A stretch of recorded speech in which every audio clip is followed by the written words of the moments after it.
One hi, very good morning.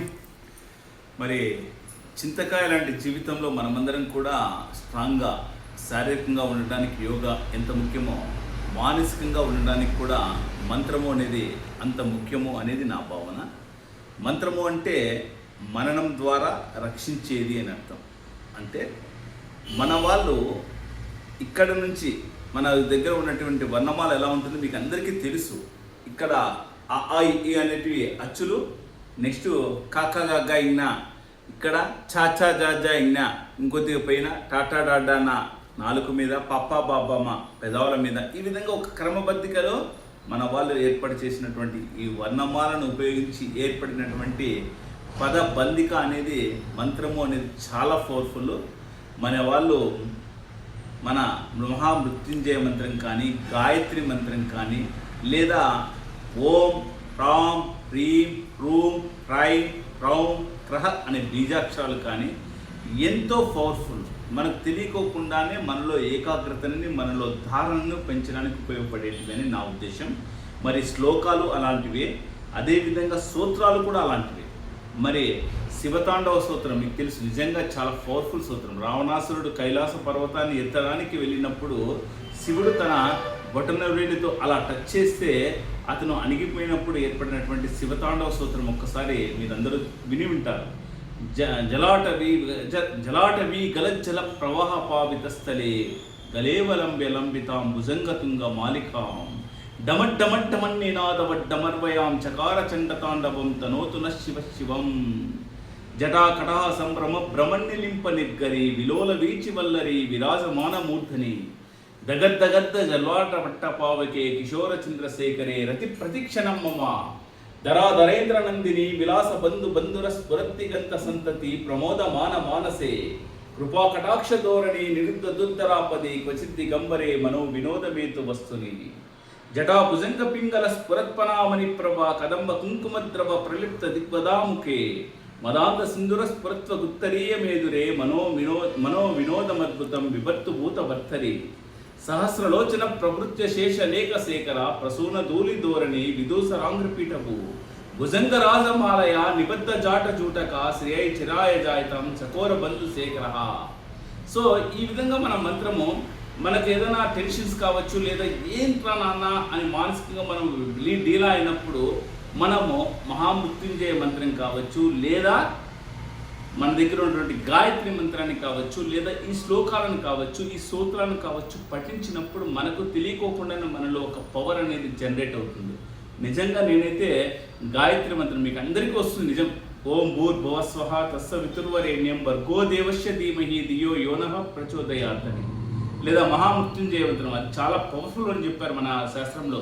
ఎందుకంటే దాంట్లో ప్రణవనాదం, ఓం అనే ప్రణవనాదం ఉంది, చాలా పవర్ఫుల్. మరి ఇక్కడ అది కూడా మీరందరం కూడా ఓం త్రయంబకం యజామహే సుగంధిం పుష్టివర్ధనం ఉర్వారుకమివ వందన మృత్యోర్మో ముక్షి యమామృతాత్. ఇక్కడ పదాన్ని విడగొట్టుకుంటూ పోతే మనకు గురువు లఘువులు ఛందస్సు అనేది ఉంటుంది. మనము ఉత్పలమాల ఇవన్నీ కంటే కూడా ఇక్కడ ఒక రకమైనటువంటి సిస్టంలో లిఖించి మనము యంత్రాన్ని ఏ విధంగా తయారు చేస్తామో ఒక చిన్న సిస్టమేటిక్లో ఈ పదాలన్నింటినీ కూడా రెడీ చేసినటువంటి రూపమే మంత్రము అని నేను అనుకుంటాను. కాబట్టి ఖచ్చితంగా మీరందరూ కూడా ఈ మంత్రాలు అనేది మన వాళ్ళు దైవ పూజ చేయడం అనేది తప్పు చేయడం లేదు. ప్రొద్దునే లేస్తేనే ఒక 10 నిమిషాలు 15 నిమిషాలు శ్లోక పారాయణం కావచ్చు, మంత్ర పారాయణం కావచ్చు, లేదా నిశ్శబ్దంగా మనకు ఉన్న సమయంలో ఓం నమో నారాయణాయ నమః, ఓం గం గమనపతయే నమః, ఈ విధంగా ఏదో ఒక శ్లోకాన్ని మనమే ఒక 108 సార్లు కావచ్చు, 200 సార్లు కానీ చెప్పుకున్నప్పుడు మనకు లేనిది ఎనర్జీ అనేది పుడుతుంది. ఒక రకమైనటువంటి ఒక శక్తి అనేది హీట్ బాడీ ఎక్కువైపోయి నిద్ర కూడా వస్తుంది. నేను నిజంగా అనుభవించినది సత్యము. కాబట్టి మీరందరూ కూడా ఈ చింతకాయ లాంటి జీవితంలో ఎదగాలంటే ప్రతి నిమిషము కష్టపడాలి, ప్రతి నిమిషము ఎనర్జెటిక్గా ఉండాలి. కాబట్టి మీ మనస్సుని, మీ శరీరాన్ని మీరు ఎనర్జెటిక్గా ఉండడానికి యోగా ఏ విధంగా ఉపయోగమో అదే విధంగా మంత్ర యోగా అనేది కూడా మంత్రం ద్వారా కూడా మన శరీరాన్ని యాక్టివేట్ చేసుకోవచ్చు అనే ఈ చిన్న మెసేజ్ మీ అందరికీ. మరి ఇలాంటి శ్లోకాలు చాలా ఉన్నాయండి. ఇక్కడ మనకు అష్టాదశ శక్తిపీఠం కావచ్చు, లేదా ద్వాదశ జ్యోతిర్లింగ స్తోత్రం కూడా ఒక క్రమ పొందికలో ఉంది అని నేను అనుకుంటా.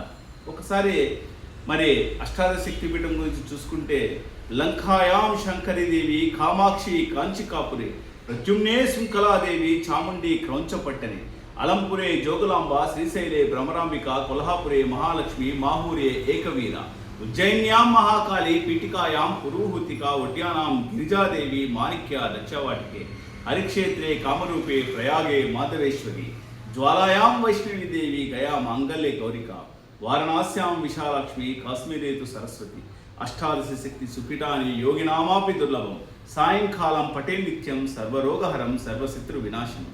సో ఫైనల్గా నేను చెప్పించేదేమంటే మన శరీరము, మన మనస్సు మన కంట్రోల్లో ఉండడం కోసం, మన అస్తిత్వం కోసం ఖచ్చితంగా ఒక 10 నిమిషాలైనా ధ్యానం కానీ ప్రాణాయామం కానీ, లేదా చేయడానికి వీలు కానప్పుడు మంత్ర జపం కానీ